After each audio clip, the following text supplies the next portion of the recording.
الحمد لله وكفى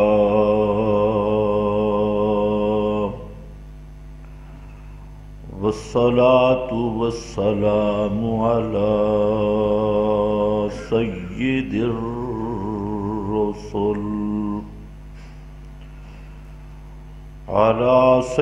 الرسل وخاتم الأنبياء.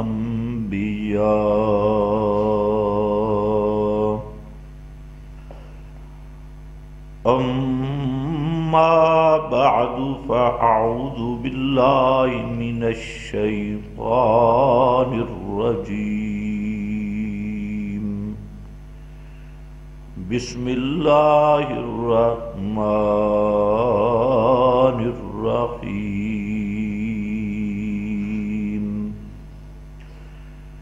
وجاء من أقصى المدينة رجل يسعى قال يا قوم اتبعوا المرسلين اتبعوا من لا يسألكم أجرا وهم مهتدون. سبحان ربك رب العزة عما يصفون وسلام على المرسلين والحمد لله رب العالمين.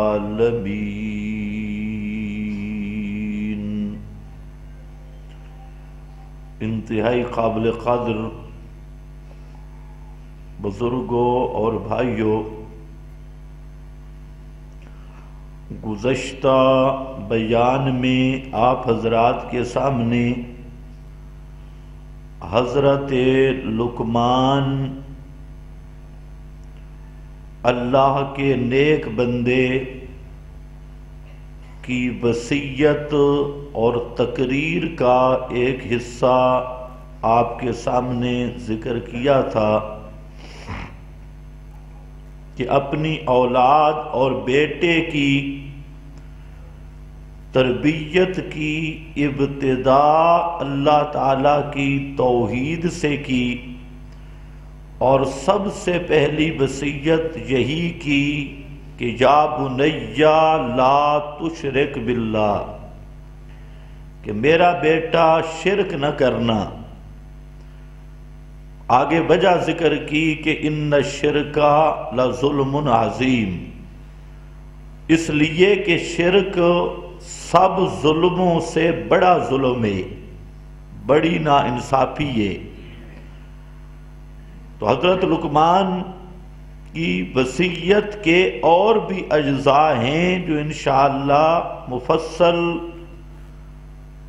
عنوانات کے تحت میں ذکر کروں گا، لیکن آج ہماری گفتگو کا جو ایک عنوان چل پڑا تھا اسی پہ جاؤں گا کہ یہ اللہ کی توحید کا مسئلہ اور شرک کی تردید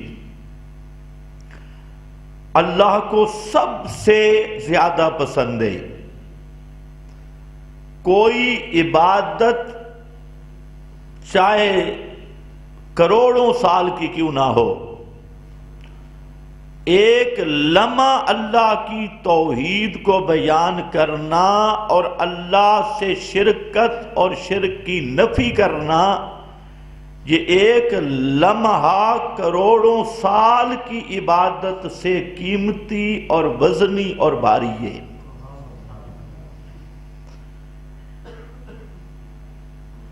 اور آپ نے سنا جنات نے بھی قرآن سن کر لن نشرک بربنا احدا یہی بات کی تھی. حضرت لقمان نے بھی اپنے بیٹے کو یہی وصیت کی. آج کچھ لوگ ہمیں کہتے ہیں جی ہر وقت لگے ہیں شرک نہ کرو، شرک نہ کرو، توحید توحید توحید توحید توحید توحید توحید. ان کے پاس اور مسئلہ ہی نہیں ہے.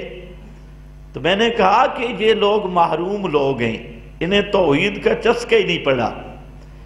ورنہ اللہ سے پوچھو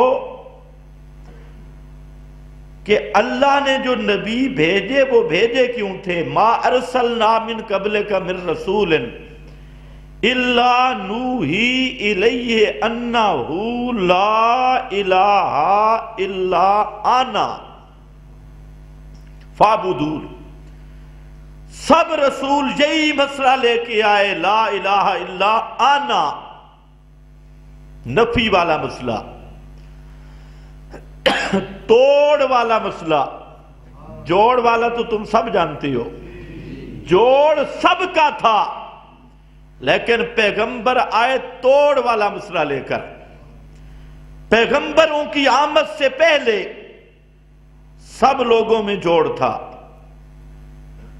اور جب پیغمبر آیا اس نے مسئلہ بیان کیا، اذا ہم فریقان. اذا، یہ اذا بتاتا ہے پہلے جوڑ تھا، سارے کھنڈ کھیرن، سارے رلے ملے، گڑبڑ، پلیت بھی اور پاک بھی، شریف بھی بدماش بھی، سارے اکٹھے تھے. لیکن پیغمبر آیا، پیغمبر نے مسئلہ بیان کیا، اذا ہم فریقان. ابھی نبی کی تقریر ختم نہیں ہوئی تھی کہ لڑائی شروع ہو گئی. اذا ہم، یہ اذا مفاجاتیہ، اچانک، فوراً، ابھی تک تقریر کا عنوان نہیں ختم ہوا تھا. اذا ہم فریقان یختصمون، دو پارٹیاں یک دم لڑنے لگ گئی. آج بھی اگر پیغمبری طرز پہ دعوت دی جائے تو یہ ضرور ہوتا ہے، اور جہاں تکلیف بھی نہیں، تقریر بھی ہو گئی تو سمجھو وہ ملا خنسا مشکل ہے. اس نے تقریر کے ساتھ 2 نمبری کی، وہ مولوی نہیں، وہ سب کو خوش کر رہا ہے. حضرت عائشہ صدیقہ رضی اللہ تعالی عنہا کو حضرت سیدنا امیر معاویہ رضی اللہ تعالی عنہ نے خط لکھا، اور خط میں یہ لکھا کہ امی جی مجھے وصیت کرو لیکن لمبی نہ ہو، مختصر سی وصیت کرو. تو امی جان نے یہ لکھا کہ معاویہ، لوگوں کی رضا کے لیے اللہ کو ناراض نہ کرنا، لوگوں کو خوش کرنے کے لیے رب کو ناراض نہ کرنا، اور رب کو راضی کرنے کے لیے ساری دنیا کو ناراض کر دینا. بس یہی ایک وصیت کا ٹکڑا تھا. عربی میں اس سے بھی مختصر کہ لوگوں کو راضی کرنے کے لیے اپنے مالک کو ناراض نہ کرنا، اور مالک کی رضا کے لیے سب کو ناراض کر لینا. یہ سودا سستا ہے. تو اس لیے یہ جو توحید توحید توحید کئی کہتے ہیں، ان کو توحید کا حیضہ ہو گئی ہے. یہ کفریہ جملہ ہے.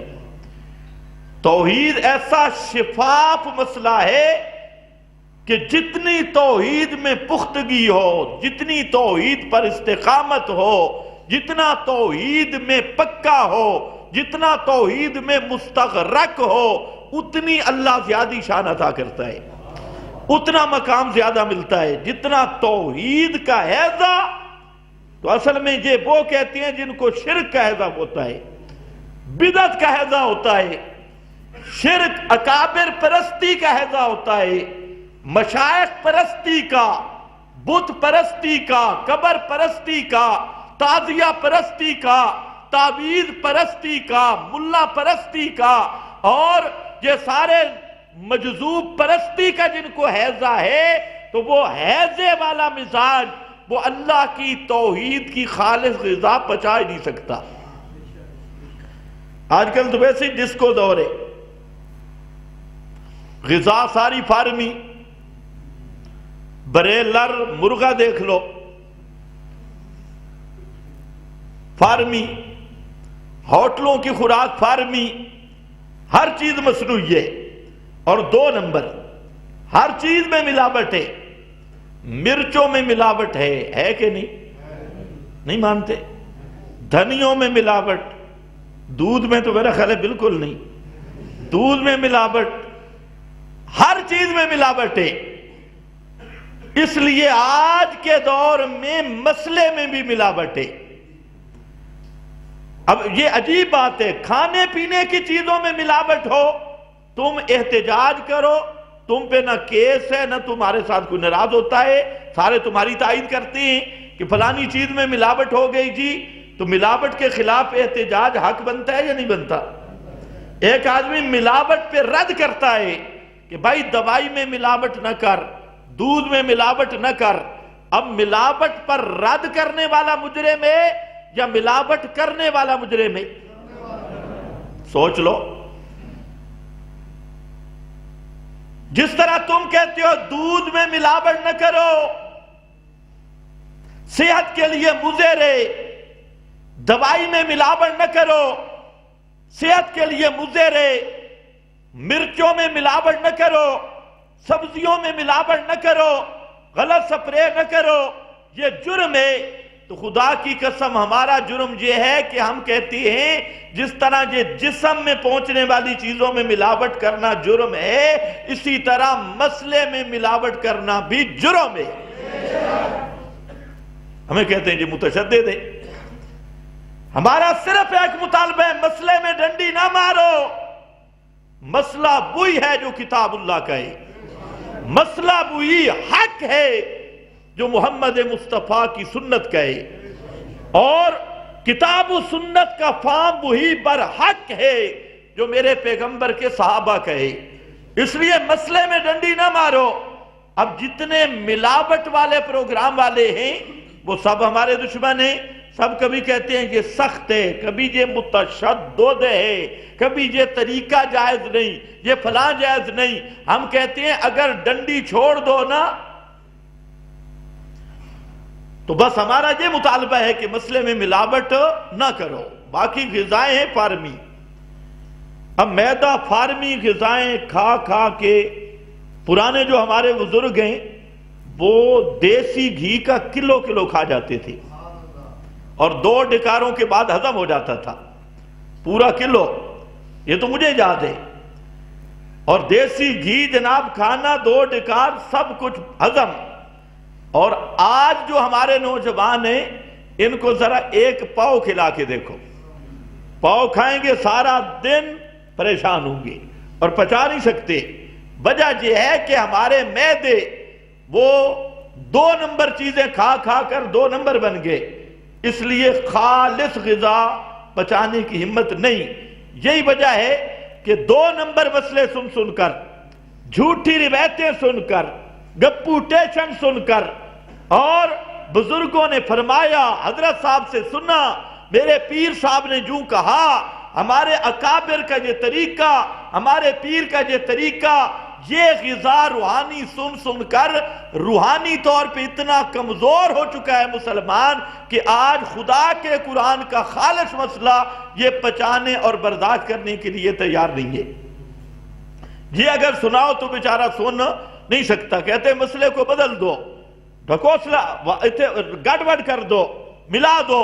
تو میرے بھائیوں میں یہ عرض کر رہا تھا کہ یہ مسئلہ میرا نہیں، لقمان حکیم نے یہ مسئلہ بیان کیا، یہ مسئلہ میرا نہیں، سارے نبیوں نے یہ مسئلہ بیان کیا، یہی مسئلہ بیان کیا کہ رب کے سوا کوئی پکارے سننے والا نہیں ہے۔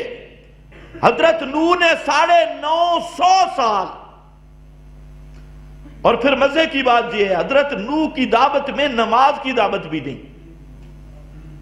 کوئی ملا مجھے دکھائے قرآن سے کہ حضرت نوح نے کہا کہ آؤ لوگوں نماز پڑھو، زکوٰۃ، حج، کوئی دعوت نہیں۔ ایک ہی دعوت چل رہی ہے، یا قوم اعبدوا اللہ ما لکم من الہ غیرہ۔ یہ دعوت ملے گی آپ کو مختلف صورتوں میں، تو معلوم ہوتا ہے مسئلہ بڑا اہم ہے۔ پھر اللہ نے حضرت شعیب کا ذکر کیا، حضرت صالح کا ذکر کیا، حضرت ابراہیم کا ذکر کیا، حضرت ہود کا ذکر کیا، حضرت شعیب کا ذکر کیا، اور انبیاء کے تذکرے کیے، اور سب کی ایک ہی تقریر قرآن بتاتا ہے۔ جو پیغمبر بھی آیا اس نے کہا یا قوم اعبدوا اللہ ما لکم من الہ غیرہ، یہاں سے شروع کیا۔ تو اس لیے بڑا خوش نصیب انسان ہے جس کو توحید سن کر خوشی آتی ہے۔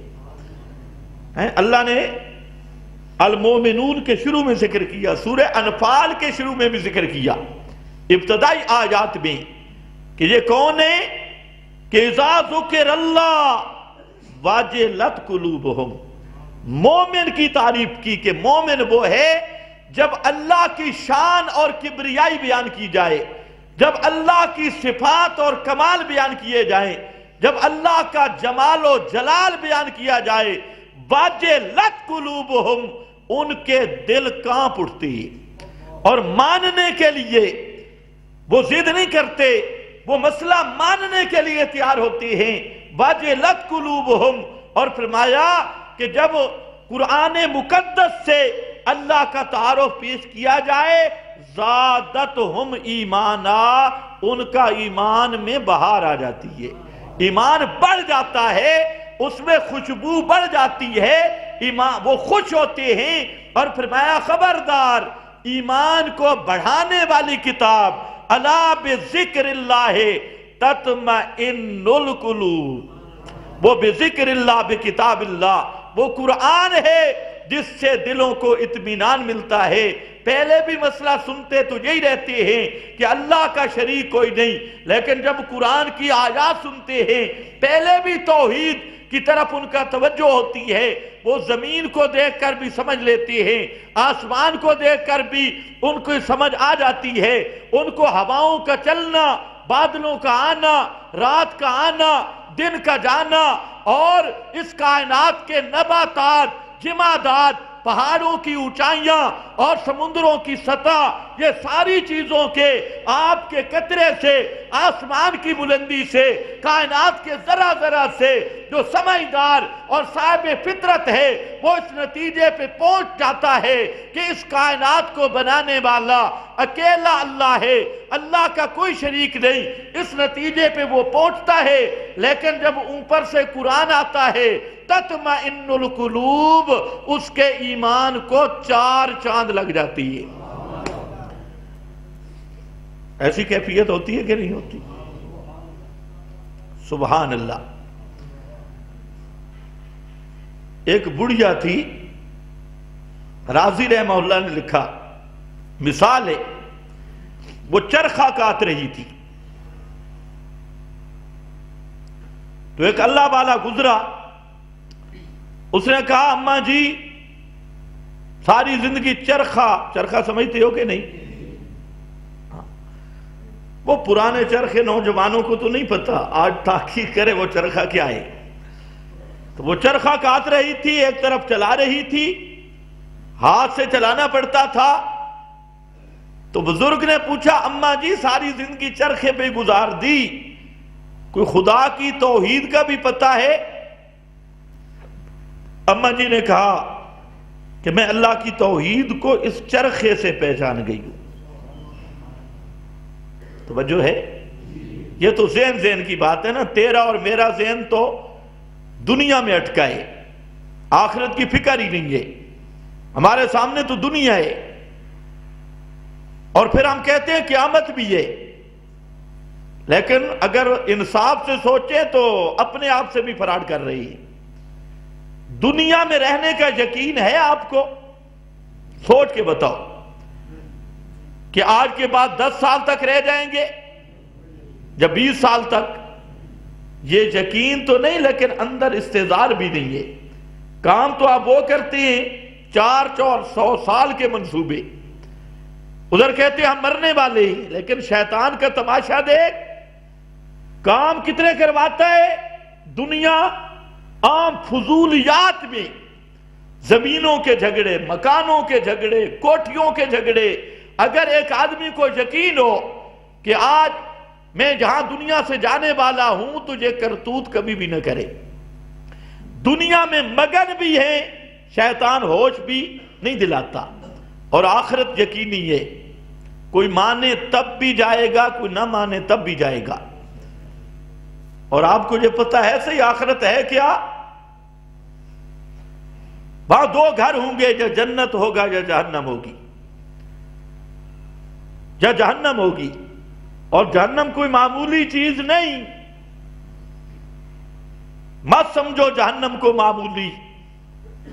صرف جہنم کا جہنمیوں کو جو پانی دیا جائے گا اس کو قرآن نے کہا الحمیم، وہ پانی، اس میں زخموں کا سارا پیپ اور خون ملا ہوگا۔ آمیزش ہوگی، سارے جہنمیوں کا خون، پیپ اس پانی کے ساتھ ملی ہوگی، اور وہ پانی گرم اتنا ہوگا کہ حدیث میں آیا ہے اگر ایک قطرہ دنیا کے سمندروں میں ٹپکا دیا جائے، ایک قطرہ، تو پوری کائنات جھلس جائے اس پانی سے، اتنا گرم پانی۔ اور اللہ رب العزت اتنی پیاس مسلط کریں گے جہنمی پر کہ اتنا گرم پانی اس کو بھی وہ جہنمی پیے گا شرب الہیم۔ یہ قرآن ہے، جیسے کئی دنوں کا پیاسا اونٹ اس پانی کو پیتا ہے، کئی دنوں کا پیاس، اتنی پیاس کا اندازہ کریں کہ وہاں پیاس اتنی شدت کی کہ اتنا گرم ترین پانی وہ پی رہا ہوگا، اور ایک دو گھونٹ بھی نہیں، وہ پیے گا اونٹ کی طرح۔ اور شرب الہیم کا دوسرا معنی ریت کا ٹیلا ہو، اور ریت کا ٹیلا خشک ہو چکا ہو، مدتوں تک بارش نہ پڑی ہو، اور پھر بارش موسلا دھار ہو، تو ریت کے اس ٹیلا جس طرح اس پانی بارش کا جذب کرتا ہے، جہنمی اس مقدار میں اس حمیم کو پیئیں گے، حمیم کا پانی۔ اور حدیث میں آتا جو ہی اس کے منہ کے قریب آئے گا اس کا پورا وجود گل کے نیچے گر جائے گا، پھر وجود نئے سرے سے بننا شروع ہوگا، پھر گر جائے گا۔ اگر جہنم برداشت کرنے کی طاقت ہے تو دنیا کی آگ پہ ذرا تجربہ کر لے، اپنا ہاتھ رکھ، پھر تجھے پتا چلے کہ جہنم کتنی مشکل ہے۔ آج کہانیوں کی طرح تو نے جہنم کو سنا ہے، خدا کی قسم اگر جہنم پہ ایمان ہوتا اور جنت پہ ایمان ہوتا، آخرت پہ ایمان ہوتا، تو دنیا کی بے لذت چیزیں، دنیا کی بے لذت گناہ اور دنیا کی پرستی جو آج ختم ہونے والی ہے، یہ بھی نہیں پتا کہ آپ یہاں سے گھر بھی پہنچیں گے یا نہیں۔ یہ پچھلے ہفتے میں وہ ہمارا ایک ساتھی تھے، عالم تھے، مولانا رحمت اللہ ان کی مغفرت فرمائے، تو بڑے اچھے ساتھی تھے۔ تو وہ میرے پاس بیٹھے تھے اور مجھے دعوت دے رہے تھے کہ آپ آئیں ہمارے پاس کھانا کھائیں۔ جمعے کے بعد وہ ہمیں دعوت دے کے گئے، دوسرے دن شہید ہو گئے ایکسیڈنٹ میں۔ تو لیکن ہم نے ان چیزوں کو نہیں سوچا، کتنے وہ دوست ہمارے ساتھ رہنے والے، چلنے والے، پھرنے والے آج وہ قبروں میں سوئے ہیں اور آپ کے ساتھ نہیں ہیں، اور ایک وقت آپ پہ بھی آنا ہے، یقین آئے یا نہ آئے۔ تو اس لیے سمجھدار مومن وہ ہے جو اپنا کھاتا اللہ کے ساتھ صاف رکھے، اور ایسی حالت میں موت آئے کہ اربان نہ رہے، اور اس کا طریقہ سچی توبہ، اللہ رب العزت کے دربار میں ہر گناہ سے سچی توبہ کر کے اپنے جسم، اپنے روح کو ایسا پاک کرنا چاہیے کہ آج بھی اگر موت آ جائے تو ہمیں حسرت نہ رہے۔ کتنے وہ لوگ ہوں گے قیامت کے دن جو اسی امید پہ گناہ کرتے مر گئے کہ ہمیں توبہ کر لیں گے، بوڑھے ہو کے توبہ کر لیں گے، بعد میں توبہ کر لیں گے، لیکن ان کو توبہ نصیب نہیں ہوئی۔ اللہ رب العزت نے جب ہمیں موقع دے دیا تو ہم سب کو اپنے گناہوں سے توبہ کر کے اللہ کے ساتھ جاری لگانی چاہیے۔ اللہ کی یاری اور اللہ کی سنگت یہ وفا والی ہے۔ من کان للہ کان اللہ لہو، اللہ نے فرمایا جو آدمی میرا بن جاتا ہے تو میں اللہ اس کا بن جاتا ہوں، اور جب اللہ آدمی کا بن جائے، اللہ سے رابطہ ہو جائے، اللہ آدمی کا بن جائے، تو اس سے بڑی خوش قسمتی کیا ہے۔ بہرحال دعا کریں اللہ مجھے اپنی اصلاح کرنے کی توفیق عطا فرمائے، آپ کو اپنی اصلاح کرنے کی توفیق عطا فرمائے۔ اتنی بات ذہن میں رکھ لو، یہ دنیا متاع الغرور ہے، دھوکے کا گھر ہے، دھوکے کا گھر۔ ہم سے پہلے کروڑوں آئے، اربوں آئے، سارے چلے گئے۔ آج اگر کسی بوڑھے سے آپ پوچھیں 70 سال کی زندگی گزارنے والا، 100 سال کی زندگی گزارنے والا، اس کو 100 سال کی زندگی ایک خواب کی طرح نظر آئے گی، کیونکہ وہ جو گزر گیا وہ گزر گیا، وہ وقت آنے والا نہیں، اور جو آنے والا ہے وہ ہمیں پتہ نہیں ہے، حتمی چیز نہیں۔ موت کو اللہ نے مخفی کر رکھا ہے، اور موت کے پنجے وہ ہیں جو نہ بچوں کو گود میں ان کا لحاظ رکھتے ہیں، نہ جوانوں کی جوانی کا لحاظ رکھتے ہیں، نہ بوڑھے کی ناتوانی کا لحاظ رکھتے ہیں۔ اس لیے موت جب پنجے گاڑتی ہے، نہ بادشاہ دیکھتی ہے، نہ وزیر دیکھتی ہے، نہ چھوٹا دیکھتی ہے، نہ بڑا دیکھتی ہے، یہ اپنا کام کر کے دکھاتی ہے۔ لیکن سب سے بڑا دھوکے میں پڑا ہوا انسان وہ ہے جو دنیا کی عارضی زندگی کے لیے تو 100 لاکھوں 100 ہزاروں سالوں کا سامان سوچتا ہے، منصوبے سوچتا ہے، لیکن آخرت کی ابدی زندگی جہاں کے دکھ بھی دائمی، خوشیاں بھی دائمی، نعمتیں بھی دائمی، ان کو ایک خواب کی طرح دیکھتا ہے۔ لیکن یہ چیزیں تقریریں سننے سے نہیں آتی، یہ چیزیں سوچ اور فکر کرنے سے آتی ہے۔ واپس آ جاؤ، کیا عرض کر رہا تھا؟ چرخے والی بات۔ اس نے کہا کہ میں نے اللہ کو چرخے سے پہچانا ہے، یہ میں چرخہ چلا رہی ہوں اور میرا ہاتھ ہے، ایک ہاتھ میں چرخہ چل رہا ہے تو یہ چرخہ چل رہا ہے، اگر دوسرا ہاتھ بھی اس چرخے میں ڈال جائے، کوئی آ کے ڈالے، یہ چرخہ ٹوٹ جائے گا۔ آپ سمجھے میری بات؟ اس نے کہا چرخہ میں پھیر رہی ہوں، یہ اس لیے پھر رہا ہے کہ ایک ہاتھ بھی ہے، اگر اس چرخے میں کوئی دوسرا ہاتھ بھی آ جائے تو یہ چرخہ ٹوٹ جائے گا۔ اسی سے میں سمجھ گئی کہ جب ایک چرخہ 2 ہاتھوں میں نہیں رہ سکتا، وہ چرخہ ٹوٹ جائے گا، تو 14 طبق کی کائنات میں 2 ہاتھ کیسے شریک ہو سکتی ہے؟ یہ بھی کسی ایک کے ہاتھ بھی ہے۔ بڑے بڑے فلسفی کو سمجھ نہیں آئی، سائنسدانوں کو سمجھ نہیں آئی، جو بڑھیا کو سمجھ آ گئی۔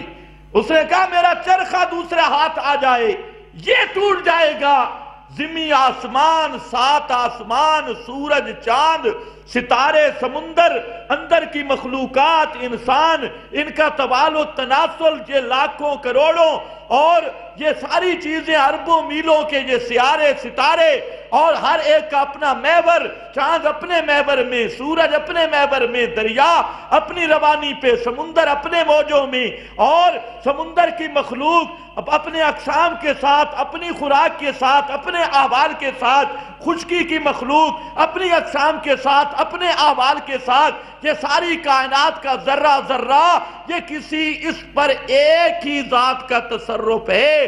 اگر 2 مشکل کشا ہوتے تو یہ 14 طبق کا چرخہ بھی ٹوٹ جایا کرتا۔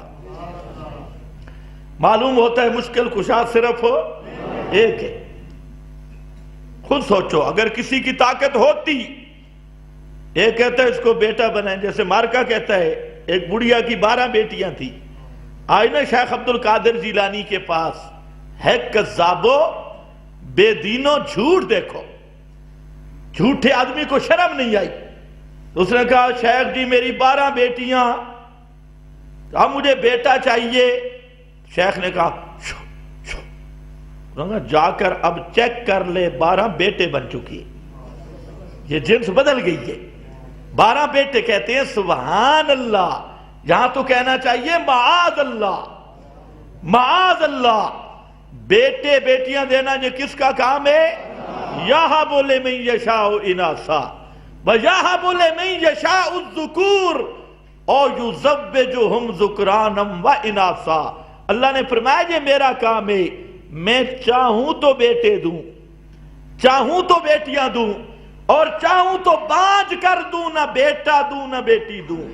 ساری کائنات مل کے بھی زور لگائے، میرے اس لگے ہوئے تالے کو توڑ کوئی نہیں سکتا۔ یجعل من یشاء عقیما، عقیم بنا دوں، رونے والے روتے رہے، پیغمبر 120 سال تک اپنے بیٹے کے لیے روتے رہے، لیکن اللہ نے بیٹا دیا نہیں۔ حضرت زکریا کو 120 سال کے بعد دیا۔ حضرت ابراہیم روئے، ان کو 80 سال کی عمر میں دیا۔ دوسروں کے بیٹیوں کو بیٹے بنانے دور کی بات، پیغمبر خود مانگتے رہے، مرضی آئی تو دے دیا، جو نہیں آئی تو اپنے نبیوں کو بھی نہیں دیا۔ اس لیے مشرک نے خدا کو پہچانا ہی نہیں ہے، اس نے سمجھا کہ بابے کی تسبیح سے اللہ ڈرتا ہے، اور انہوں نے سمجھا کہ ایسے جیسے دنیا کے یار ہوتی ہیں، دوست ہوتی ہیں، اور وہ دوستوں کو مجبور کر لیتے ہیں، ان کی مرضی کے خلاف فیصلے کروا لیتے ہیں۔ اللہ نے فرمایا خبردار، سبحان اللہ اما یشرکون اما یاسفون اما تاسفون، اللہ تیرے وہم و گمان سے بھی بلند ہے۔ اللہ کو دنیا کے یاروں پہ قیاس نہ کرنا، اللہ کو دنیا کے عاشقوں معشوقوں پہ قیاس نہ کرنا، اللہ کو دنیا کے یارانوں پہ قیاس نہ کرنا۔ اللہ وہ ہے جس کے سامنے محمد مصطفیٰ بھی کانپ کے بات کرتی ہے، لرز جاتی ہیں نبی بھی ولی بھی۔ اس نے خدا کو سمجھا ہی نہیں، انہوں نے سمجھا ادھر علی حجویری نے دھمکی دی تھی، ادھر جنید بغدادی نے دھمکی دی، اللہ درمیان میں کھڑا ہے، اب اس کی مانوں یا اس کی مانوں۔ اس بے ایمان نے خدا کو سمجھا ہی نہیں ہے۔ توجہ ہے نا؟ پیغمبر کا چہرے پہ خون ہے، وجود خون ہے، دانت شہید ہو چکی ہیں، گڑے میں گرے ہیں، اور زبان سے لفظ نکلا کیف یفلح القوم شجوا نبیہم، وہ قوم کیسے کامیاب ہوگی جنہوں نے اپنے نبی کے چہرے کو خون آلود کر دیا، خون سے بھر دیا۔ اتنی بات کی کیف یفلح القوم، اوپر سے آواز آئی لیس لک من الامر شیء، میرا پیغمبر فلاں آپ کہہ رہے ہیں یہ قوم کامیاب کیسے ہوگی؟ فلاں کی بات یہ میری تقدیر کے معاملے ہیں۔ لیس لک من الامر شیء، کسی کی فلاں عدم فلاں نفع نقصان ما فوق الاسباب تصرفات میں ایک رتی جتنا بھی تیرا اختیار نہیں۔ یہ جو تجھے زخمی کر رہے ہیں، تجھے دکھ دے رہے ہیں، اور یتوب علیہم، یہ بھی کل آگے میرے دربار پہ رو پڑے، میں ان کو بھی معاف کر دوں گا۔ اب تو نے کیا شعر بنایا؟ خدا دے پکڑے چھڑا لے محمد، محمد دے پکڑے چھڑا کوئی نہیں سکتا۔ یہ مولویاں لکھیا، خدا کے پکڑے چھڑا لے محمد، محمد کے پکڑے چھڑا کوئی نہیں سکتا۔ میں آکے خدا جس کو پکڑے، خدا جس کو پکڑے اللہ کے سامنے اللہ بات کر کوئی نہیں سکتا، اللہ کے پکڑے چھڑا کوئی نہیں سکتا۔ اگر اللہ پکڑے تو محمد مصطفیٰ بھی نہیں چھڑا سکتے۔ محمد مصطفیٰ کی شان سب سے بالا ہے، لیکن ہیں اللہ کے بندے، اللہ کے بندے، اللہ کے محتاج، اللہ کے مقبول بندے۔ یہ مت سمجھ تو نے خدا کی شان ہی نہیں سمجھی۔ اللہ نے اس لیے فرمایا ما قدر اللہ حق قدرے، کہ مشرک نے میری بے عزتی کی ہے، مشرک نے میری بے عزتی کی، میری شان ہی نہیں سمجھی۔ خیر، اس بڑھیا نے بھی یہی مسئلہ بیان کیا کہ چرخہ دو ہاتھوں میں چل سکتا نہیں، تو اس بڑھیا کو بھی سمجھ آ گیا۔ آج جو میں نے آپ کے سامنے ایک آدمی پیش کرنا ہے، سبحان اللہ، اللہ نے اس کا ذکر قرآن میں کیا، اور ہے سورہ یاسین۔ سورہ یاسین مولویوں نے تو یہ مشہور کیا ہے کہ یہ بندے مارنے والی صورت ہے، آدمی کو روح نہ نکل رہی ہو بھئی سورہ یاسین پڑھو جلدی مرے گا، حافظ صاحب کو بلاؤ۔ خدا کے بندے، یہ جو موت کے قریب سورہ یاسین پڑھنے کا حکم ہے، آج سنو، سورہ یاسین ہے قلب القرآن، قرآن کا دل ہے، دل، قلب القرآن، یہ قرآن کا دل ہے۔ اور وہ کیسے؟ پورے قرآن نے مسئلہ بیان کیا کہ اللہ کے سوا مشکل کشا کوئی نہیں، حاجت روا کوئی نہیں، پکارے سننے والا کوئی نہیں، داتا کوئی نہیں، اور حالات کو جاننے والا کوئی نہیں۔ اور مشرک کہا کرتا ہے کہ کچھ کر سکتے ہیں، کچھ کروا دیتے ہیں۔ اللہ نے پہلی صورتوں میں ذکر کیا نہیں کر سکتے، اب سورہ یاسین آئی، اس میں فرمایا کر بھی نہیں سکتے تے کروا بھی نہیں سکتے، کر بھی نہیں سکتے تے کروا بھی۔ یہ ہے قلب القرآن، قرآن کا دل۔ ان ملا کو کہو تو ختم یاسین پڑھتا ہے، کبھی یاسین کا ترجمہ بھی پڑھ کہ یاسین کے اندر کیا ہے۔ خدا کی قسم آج آپ جائیں نا گھروں میں ترجمے والا قرآن دیکھ کر لے کر سورہ یاسین کا ترجمہ پڑھے کہ سورہ یاسین میں ہے کیا۔ اللہ نے ایک آدمی کا ذکر کیا،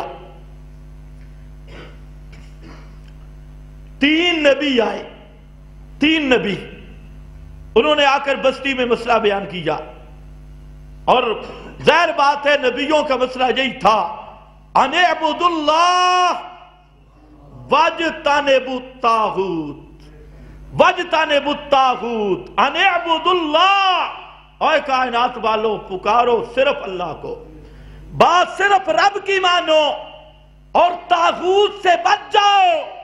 طاغوت چاہے پیر کی شکل میں ہو، ملا کی شکل میں ہو، ہر وہ چیز طاغوت ہے جو اللہ کے قانون سے ہٹا کر اپنا قانون منوائے، جو رب کے قوانین کے مقابل مخلوقات کے قوانین منوائے، وہ طاغوت ہے۔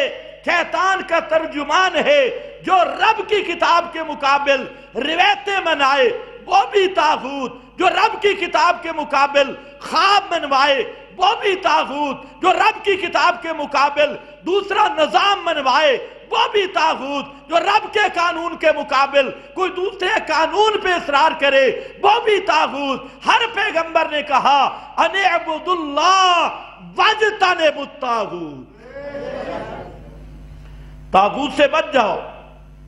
اور شروع میں اللہ نے فرمایا اللہ لا الہ الا ہو۔ آیت الکرسی تو سب کو آتی ہے، میں ایتیں وہ پڑھ رہا ہوں جو تمہیں یاد ہے تاکہ گھروں میں جا کے ترجمہ دیکھو۔ اللہ لا الہ الا ہو الحی القیوم لا تاخذہ سنۃ ولا لہ ما فی السماوات۔ کرتے آگے اللہ نے ایک جگہ پہ ذکر کیا، یہ پورا کر کے نا مضمون فرمایا من یکفر بالطاغوت ویؤمن باللہ، من یکفر بالطاغوت، جو طاغوت سے انکار کرے، ویؤمن باللہ، معلوم ہوتا ہے ایمان اللہ کے ساتھ اس وقت تک صحیح بن نہیں سکتا جب تک طاغوت دل سے نکلے نہیں، جب تک طاغوت دل میں ہے۔ اس لیے فرمایا من یکفر بالطاغوت، کفر بالطاغوت کا نمبر پہلے، یؤمن باللہ کا نمبر بعد۔ پہلے گند نکلے تو علاج ہوگا، اور طاغوت جب تک ذہن سے نہ نکلے اس وقت تک ایمان کا تصور۔ پہلے کیا نکالنا ہوگا؟ بولو بولو، کیا نکالنا ہوگا؟ طاغوت نکالنا ہوگا۔ اور طاغوت کس کو کہتی ہے؟ ہر وہ چیز، ہر وہ آدمی، ہر وہ کتاب، ہر وہ قانون، ہر وہ شک جو کتاب اللہ سے ٹکرائے، پیغمبر کی سنت سے ٹکرائے، وہ طاغوت ہے۔ پہلے ان طاغوتوں سے نکلنا ہوگا۔ شیطان پیر کو دل سے، شیطان ملا کو دل سے نکالنا ہوگا، جھوٹی روایتوں کو دل سے، کچے خوابوں کو دل سے، چلے چلوں کو دل سے۔ یہ ایک کفر بالطاغوت ہوگا، پھر ہوگا یؤمن باللہ، اللہ کے ساتھ ایمان لایا۔ فَقَدِ اسْتَمْسَكَ بِالْعُرْوَةِ الْوُثْقَىٰ، اللہ نے فرمایا جو اس امید اس حد تک آ گیا، ساری کائنات کو چھوڑ کر ایک اللہ کی کتاب محمد مصطفیٰ کے خطاب پر اس طرح پکا ہو گیا، سب کو دل سے نکالا، اب شروع ہوگا یؤمن باللہ، اللہ کے ساتھ ایمان لایا، پکا ہو گیا۔ اب اللہ نے گارنٹی دی فَقَدِ اسْتَمْسَكَ بِالْعُرْوَةِ الْوُثْقَىٰ، اب یہ مضبوط کڑے میں ہاتھ پڑا ہے، یہ کڑا ٹوٹنے والا نہیں، اگر چھوڑے نہیں کڑا ٹوٹنے والا نہیں، ایسا آدمی کبھی بھی جہنم میں نہیں گر سکتا، یہ بچا رہے گا۔ اللہ ہمیں یہ ایمان نصیب کر دے۔ خیر واپس آ، آدمی آیا، اللہ نے 3 نبی بھیجے. نبیوں کی دعوت یہی ہوتی ہے، مخلوق سے کاٹو، اللہ سے لگاؤ، دنیا کو دل سے نکالو، آخرت کی سوچو. نبیوں کا مقاصد یہ ہوتی ہیں، دنیا فانی ہے، یہ ختم ہونے والی ہے، آخرت باقی ہے، اس لیے فانی دنیا میں دھوکہ نہ لگے، یہ دنیا کی رنگینیاں تمہیں دھوکے میں نہ لائیں. دنیا کے کاروبار، دکانیں، عہدے، یہ سب ختم ہونے والے ہیں. دنیا کی بڑائیاں، چھٹائیاں، بیماریاں، دکھ، نعمتیں، بادشاہیاں، اقتداراں، اور یہ حکمرانیاں، یہ الیکشن، ملیکشن، عہدے، سلیکٹیں اور ملازمتیں، یہ سب ختم ہونے والی ہیں. اصل چیز ہے والباقیات الصالحات، اللہ کے ہاں آخرت وہ ہمیشہ رہنے والی ہے، اور آخرت کا گھر وہ دار الحیوان ہے. اللہ نے فرمایا ان کو کیا پتا، ما هذه الحیات الدنیا، یہ دنیا کی زندگی یہ کیا ہے، دنیا کیا ہے، الا لہو و لعب، الا لہو یہ تماشا ہے، یہ صرف رونق ہے، کھیل تماشا ہے. کوئی دکانوں پہ بیٹھا ہے، اللہ فرماتے ہیں یہ کھیل رہا ہے، یہ کھیل رہا ہے. کوئی حکمرانیوں پہ بیٹھا ہے، یہ کھیلنے والا ہے. لائب کا معنی کھیلنا، کوئی یہ سارے کھیل ہیں، تماشے ہیں. فرمایا کہ اصل چیز جو ہے وہ آخرت ہے. آگے ذکر کیا، فرمایا لو کانوا یعلمون، کاش کہ اس حقیقت کو یہ جان لیتے، اصل جو دار ہے وہ آخرت کا ہے. تو پیغمبروں کی دعوت یہی، اور آخرت میں کامیابی خدا کی قسم توحید کے بغیر نہیں ہو سکتی. آخرت کی کامیابی کی سب سے بڑی چیز خدا کی توحید ہے. اسی لیے یہ بات ذہن سے نکال لو، آخرت موقوف ہے توحید پر. اگر توحید پہ ڈٹ جاؤ، پک جاؤ، اتنے پکے ہو جاؤ، نہ مشرک کو برداشت کر، نہ بدعتی کو برداشت کر، نہ بدعت کو برداشت کر، نہ شرک کو برداشت کر، اتنا پکا ہو جا، دنیا میں تنہا ہو جائے گا. قیامت کے دن یہی وہ لوگ ہوں گے جو بغیر حساب کتاب کے جنت میں جائیں گے. وہ جو 70,000 آپ نے فرمایا نا، ہر ایک کے ساتھ 70 اور بھی ہوگا، لیکن تو امید تاں رکھے جو مشرک دا جنازہ چھوڑیں تھا. ہاں یہ خیال رکھ کہ جنازہ مشرک دا پڑھتا رہا میں تے آنکھیں بغیر حساب کتاب دے. ویسا میرا خیال ہے ویسے بغیر حساب کتاب دے، لیکن ویسے دوئے سائڈ دے. یہ 2 نمبری چھوڑ دے. خدا کی یہ توحید کے ساتھ 2 نمبری ہے. ادھر توحید توحید توحید، ادھر مشرک کا جنازہ، اس کے پیچھے نمازیں، اس کے مذہبی رسومات، کول 40 میں جمعراتی سب میں یہ مہمان خصوصی، اور ادھر حضرت صاحب ادھر بھی ہے. یہ لومبڑ نہ بن، پکا ہو جا، ایک طرف ہو جا، ایک سائڈ پہ ہو جا. یہی تو مسئلہ ہے. سارے مولویوں ہم سے ناراض ہوئے کہ یہ مسئلہ بیان نہ کر، باقی جو مرضی کر. تو ہم نے تو سارے رشتے اللہ کی فضل سے اللہ کے لیے چھوڑ دیے. ہم نے سوچ لیا کوئی ملا ناراض ہوتا ہے ہو جائے، پیر ناراض ہوتا ہے ہو جائے، دنیا ناراض ہوتی ہے ہو جائے. مسئلہ یہی ہے، مشرک سے بھی بچ، شرک سے بھی بچ، بدعت سے بھی بچ، اہل بدعت سے بھی بچ. مسئلہ یہی ہے. اگر مسئلہ آج اللہ نے ہمیں توفیق دی، کل اللہ نہ کرے، اللہ نہ کرے اللہ ہمیں ثابت قدم رکھے، اگر میں بھی غلط کہہ دوں اور اس کے خلاف کہوں، خدا کی قسم میں بھی غلط ہوں گا. مسئلہ قرآن کا حق ہے، مسئلہ محمد مصطفیٰ کا حق ہے.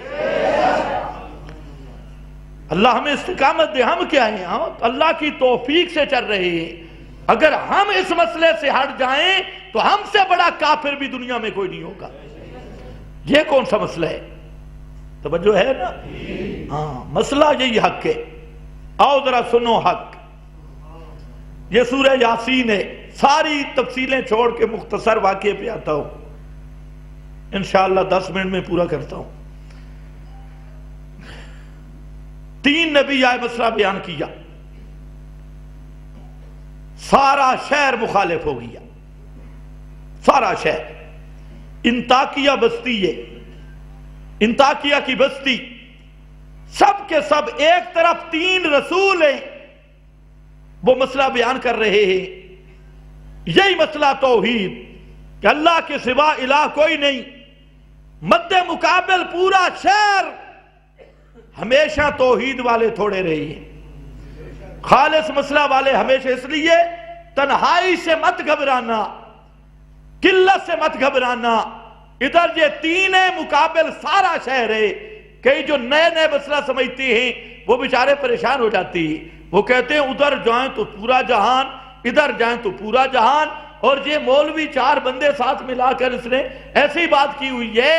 تو بات یاد رکھنا، قرآن مقدس نے کہا ہے قلیل من عبادیش، اللہ بندے دے پتر ہمیشہ تھوڑے ہوں گے۔ اور کچھ عقلی بات بھی سمجھا کرو، آپ بتا دیں 100 کھوتا 1 کمہار، شان کس کی زیادہ ہے؟ جی تعداد کھوتوں کی زیادہ ہے لیکن شان، یہ بھی مثال بنتی نہیں، آپ کو سمجھانے کے لیے دی۔ لاکھ مشرک ہو 1 موحد ہو، شان کس کی زیادہ؟ یار میں نے لا کیسے کہہ دیا؟ وہ حدیث آپ نے بار بار سنی ہے، پیارے پیغمبر نے فرمایا کہ 1 موحد بھی دنیا میں رہے گا نا، باقی ساری دنیا مشرکوں کی ہو جائے گی، اللہ پھر بھی کائنات کو باقی رکھیں گے۔ معلوم ہوتا ہے 1 موحد بھی کائنات میں ہو تو اللہ کے ہاں کائنات آباد ہے، ایک ہی نہ رہے پھر قیامت قائم ہوگی اور کائنات ختم ہوگی۔ اس لیے خبردار مت گھبرانا کہ ہم تھوڑے ہیں، مت گھبرانا ہمارے محلے میں کم ہے، فلاں میں کم ہے۔ حضرت عبداللہ ابن مسعود میرے نبی کا صحابی، وہ کہتا ہے، حضرت عبداللہ ابن مسعود یہی بات کہتے ہیں کہ قلت سے مت گھبرانا، افرادی قوت کے کم ہونے پر مت گھبرانا، اسباب و وسائل پہ مت گھبرانا، مت دیکھنا ادھر ادھر۔ فرمایا ان کنت علی الحق ان کنت وحدا، اگر تو اکلا ہو کے، اکیلا ہو کر حق پہ ہے، کتاب و سنت پہ مضبوط ہے، لیکن اکیلا آدمی ہے، انت الجماعت انت السواد العظم، جماعت بھی اکیلا ہے، سواد اعظم بھی اکیلا ہے، اور پورے نبی کی امت بھی اکیلا ہے۔ 3 ایک طرف ہے، سارا جہان ایک طرف ہے، مسئلہ بیان ہوا، نوبت لڑائی تک پہنچی، مشرک ہمیشہ آخری نوبت لڑائی مار کٹائی جہاں ہوتا ہے، لڑائی تک نوبت پہنچی، سبحان اللہ، توجہ میری طرف رہے، لڑائی تک نوبت پہنچی، ایک آدمی جو 80 سال کا گناہگار ہے، حبیب اس کا نام ہے، 80 سال کا گناہگار ہے، آج تک مسئلہ بھی سمجھا نہیں، لیکن بندہ بڑا انابت والا، کچھ مفسرین کہتے ہیں زمیندار تھا، زمیندارہ کرتا تھا، کچھ مفسرین کہتے ہیں کہ مستری تھا۔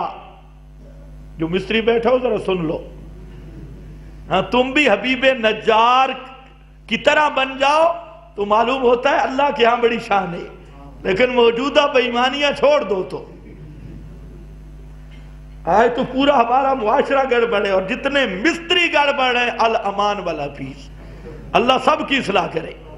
کوئی بیٹھا ہو ناراض نہ ہو، ہم تو اپنا تتبع، مجھے جو مستری ملے سبحان اللہ، ایک دوسرے سے بڑھ کے شریف ملا ہے، ایک دوسرے بڑھ کر دیانتدار، یعنی سچ تو ان کی زبان سے کبھی ہم نے سنا ہی نہیں ہے۔ چلو خیر، اللہ ہماری بھی اصلاح کرے، ان کی بھی اصلاح کرے۔ بعض نے کہا یہ مستری تھا، لکڑی کا کام کرتا تھا، نجار لکڑی کا، بعض نے کہا یہ زمیندار تھا، ویسے لگتا زمیندار ہی ہے۔ علامہ آلوسی نے لکھا زمیندار آدمی تھا، کام اس نے بڑا عجیب کیا، وہ جا رہا تھا اپنے کھیتوں پہ کام کرنے یا اپنے درخانوں والا کام کرنے، اس نے دیکھا پورا شہر اکٹھا ہے، ایک طرف 3 بزرگ ہیں، 3 آدمی ہیں، مقابل سارا شہر ہے۔ اس آدمی نے دیکھا اور مقصد معاملہ لڑائی پہ پہنچا ہوا ہے، شہر والے گالیاں نکال رہے ہیں، وہ اللہ کے معصوم پیغمبر ایک ہی دعوت کرتے ہیں، قولوا لا الہ الا اللہ، اور وہ یہی کہہ رہے ہیں کہ جن کو تم پکار رہے ہو یہ بابے سنتے سنتے کوئی نہیں، نہ کر سکتے ہیں نہ کروا سکتے ہیں۔ وہ کہتے ہیں یہ نبیوں کا گستاخ، یہ پیروں کا گستاخ، یہ فلانے کا گستاخ، یہ بے ادب، یہ متشدد۔ اس آدمی آیا، سبحان اللہ، دوڑا، اس نے دیکھا لڑائی لگ رہی ہے، ہمدردی کے لیے چلا، اور چلا کیا دوڑ پڑا۔ اب ذرا دیکھنا ہے 80 سال کا گناہگار ہے اور ایک لمحہ توحید کی تائید میں دوڑا ہے، توحید کی تائید میں دوڑا ہے۔ ابھی اس کو بھی معلوم نہیں تائید آگے آ رہی ہے۔ توحید اور پنجابی آدن توحید دی دھڑ کی تیس، توحید دی دھڑ کی تیس، توحید دی سائیڈ کی تیس، آلے توحید کی تائید کی، دوڑا اور اللہ کا محبوب بن گیا۔ اللہ کو اتنا محبوب لگا کہ اس کا واقعہ نبیوں کے ساتھ قرآن میں ذکر کیا، جہاں ذکر کیا۔ اس امت کا فرض بھی نہیں، پہلی امتوں کی بات ہے۔ اللہ کو اتنا محبوب لگا، اور پھر محبوب کی ہر ادا محبوب ہوتی ہے۔ اللہ کو اس کا چلنا بھی پیارا لگا، اللہ نے اس کا بیان کیا، وَجَاءَ مِنْ أَقْصَى الْمَدِينَةِ رَجُلٌ، وَجَاءَ من اقصل مدینہ رجل، اور آیا بستی کے کنارے سے رجل، ایک جنا، رجل مرد، رجل نام نہیں ذکر کیا، مرد آیا، باقی کم جنا اللہ کی تس۔ رجل معلوم ہوتا ہے رجل وہ ہے جو اللہ کی توحید کا کام کرے۔ رجل کہتے ہیں الکامل فی الرجولیت، جو کامل مرد میدان وہ ہے جو رب کی توحید کا کام کرے، اور جو توحید کا کام نہ کرے وہ رجل بھی نہیں، الرجل بھی نہیں، اس کا نام ہے الخنسا۔ وہ درمیان والی جنس ہے الخنسا، جو توحید بیان کرے اس کا واقعی بات ہے۔ بھائی اللہ نے فرمایا ما ارسلنا قبلک الا رجالا، میرے پیغمبر تجھ سے پہلے جتنے نبی بھیجے سارے مرد تھے۔ اللہ نے توحید والے کام کے لیے مردوں کو منتخب کیا، مردوں میں سے بھی جس کو آپ کہتے ہیں صحیح معنوں میں جنے۔ اللہ نے فرمایا رجلن، کامل مرد تھا، یسعا، اور آیا دوڑتے ہوئے، سبحان اللہ، دوڑ رہا تھا، بھاگ کے آیا، قال یا قوم، اس نے دیکھا اس طرف سارا شہر ہے، اس طرف جمہوریت ہے، سارا جمہور بروزن سور ایک طرف ہے، اور 3 معصوم بے قصور ایک طرف ہے۔ یہ 3 معصوم ہیں، اس نے ان کا چہرہ بھی دیکھا، ان کا چہرہ بھی دیکھا۔ اس نے پوچھا مسئلہ کیا ہے؟ انہیں کہا یہ نبیوں کے گستاخ ہیں، اولیاء اللہ کے گستاخ ہیں، کہ اکابر کو تو بالکل مانتی نہیں۔ اچھا، ان سے پوچھا تم کیا کہتے ہو؟ انہوں نے کہا ہماری ایک ہی بات ہے، ان اعبدوا اللہ، ان اعبدوا اللہ، کہ عبادتوں کے لائق صرف اللہ، دعا پکار سننے والا وہ صرف اللہ ہے، رب کے سوا سننے والا بھی کوئی نہیں، کرنے والا بھی کوئی نہیں۔ اور جن کو یہ پکار رہے ہیں لا یسمعوا دعاءکم، یہ ان کی پکاریں شکاریں ککھ نہیں سن دے، نہ نیڑوں نہ دوروں۔ جھگڑا یہی ہے، وہ آدمی صاحب فطرت تھا، جو عوام آدمی ہونا اس میں ضد نہیں ہوتی۔ یہی تو وجہ ہے ادھر جو عوام آ جائے اللہ کے فضل سے اس کی شرک کم از کم نہیں کر سکتا، اللہ پوری اصلاح کر دے، توحید اسے سمجھ آئی جاتی ہے۔ تو لیکن جو مولوی ہے، مولویوں نے ٹھیکہ لیا ہے جہنم کا۔ مولوی کو مسئلہ سمجھانا بہت مشکل ہے۔ رسول اللہ صلی اللہ علیہ وسلم کی دعوت پر بھی عوام نے مانا۔ مدینہ میں بڑے بڑے مدرسے، بڑے بڑے علامے، مولوی، حافظ قاری تورات، حافظ التورات، یہ سارے بے ایمان موجود تھے، سوائے چند خوش نصیبوں کے مولویوں کو ہدایت نہیں ملی۔ آج بھی مولوی کو ہدایت نہیں ملے گی، ملے گی تو آپ جیسے مخلص عوام کو ہدایت ملے گی۔ یہ اللہ تعالیٰ کی بھی انتخاب ہے۔ اب اس نے جب دیکھا، اس نے کہا یار بات تو یہ ٹھیک کرتی ہے، اگرچہ تھوڑے ہیں. اس نے کثرت کی طرف نہیں دیکھا. ووٹ کس دے زیادہ تے جنازہ کس دا بڑا ہے, ہاں فلانا کس دا بڑا ہے. آج کل یہی چیزیں ہیں. اور آج کل ایک نیا ڈسکو پروگرام آیا, قبر میں سے خوشبو آ رہی ہے بے ایمان نہ, بے حیا, شرم نہیں آتی. یہ خمینی نے کام شروع کیا. خمینی کی لاش گر گئی تھی, اللہ نے اسے دنیا میں ننگا کر دیا تھا. وہ صحابہ کو بکتا تھا تو اس کی لاش گر گئی اور سب کے سامنے ننگا ہو گیا. آخر میں جاتے ہوئے سب کو زیارت کرا گیا, مریدوں کو.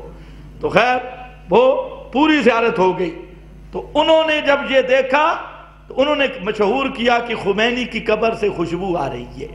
اور انہی کے مقلدین اور انہی کی نسل کے اب تک جو کوئی چبل مرے, کوئی سوفڑ مرے, قرآن کا جتنا بڑا دشمن مرے, کوئی بے ایمان مرے, کیا کہتے ہیں, اے فلانے کی قبر سے خوشبو آ رہی ہے.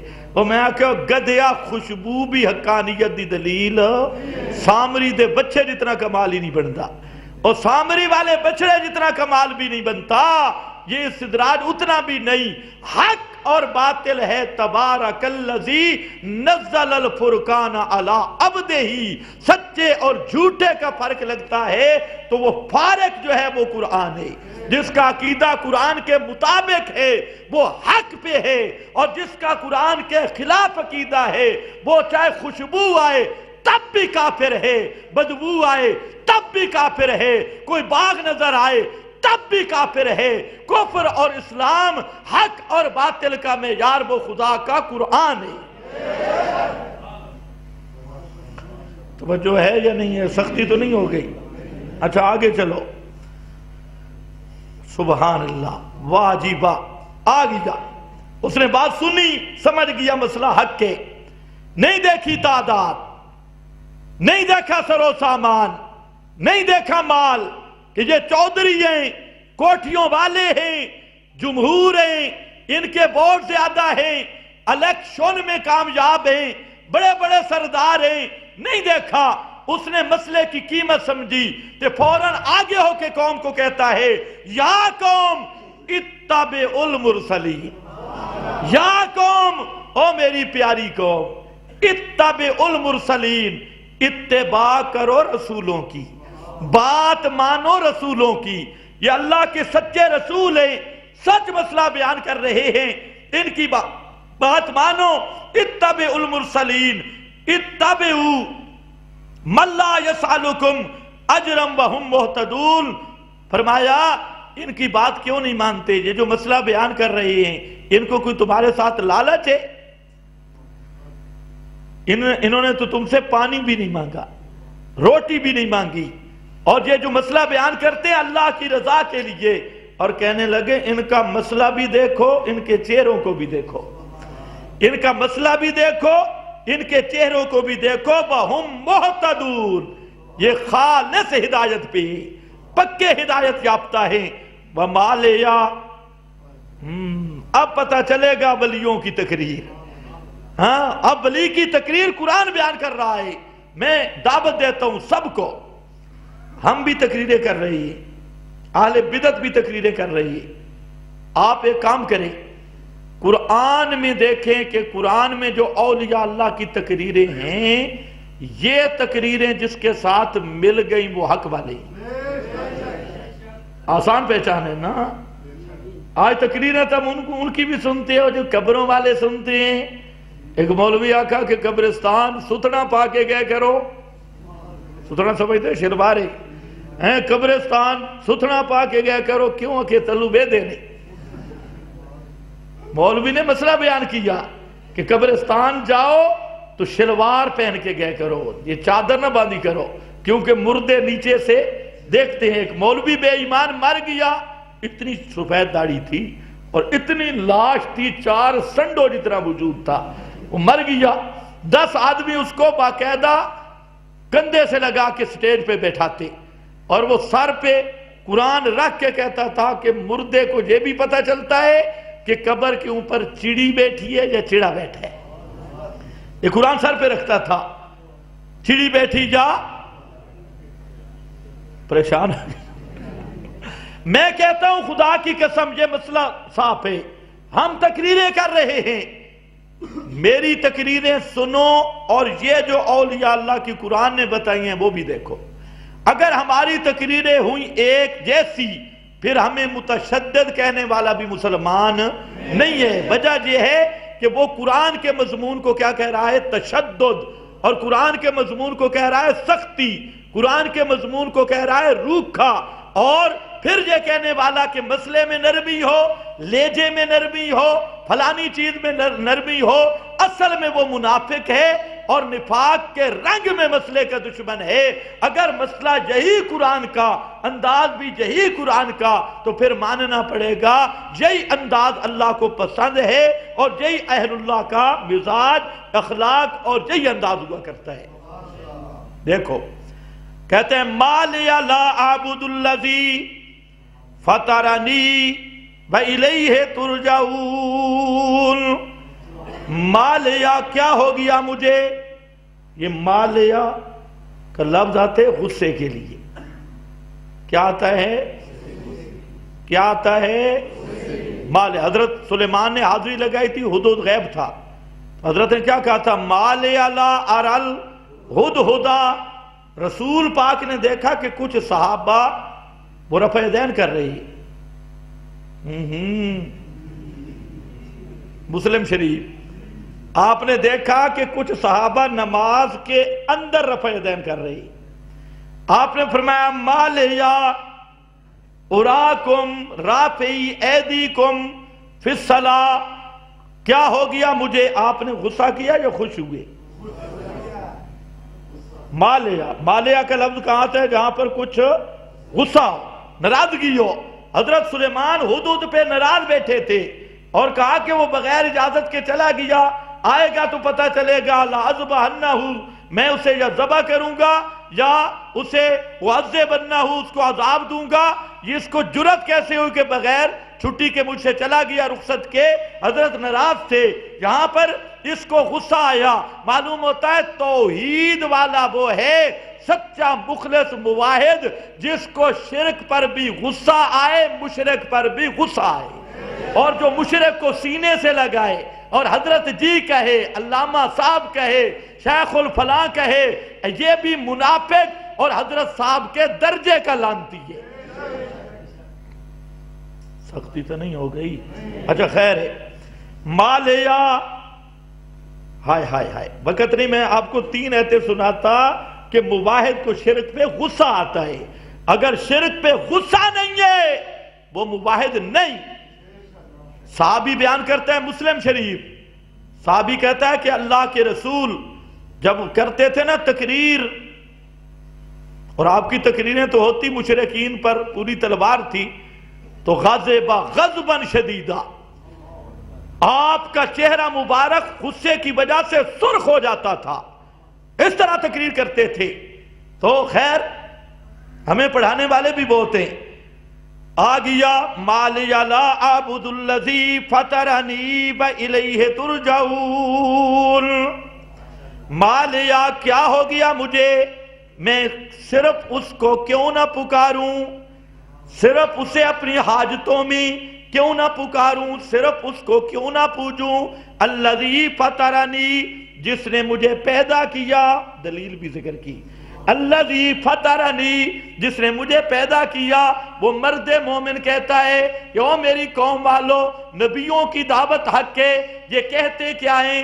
جب پیدا کرنے والا اللہ تو پھر پکار کے لائق بھی اللہ۔ جب اللہ کے سوا کوئی پیر فقیر پیدا کر نہیں سکتا تو پکار کے لائق بھی نہیں بن سکتا۔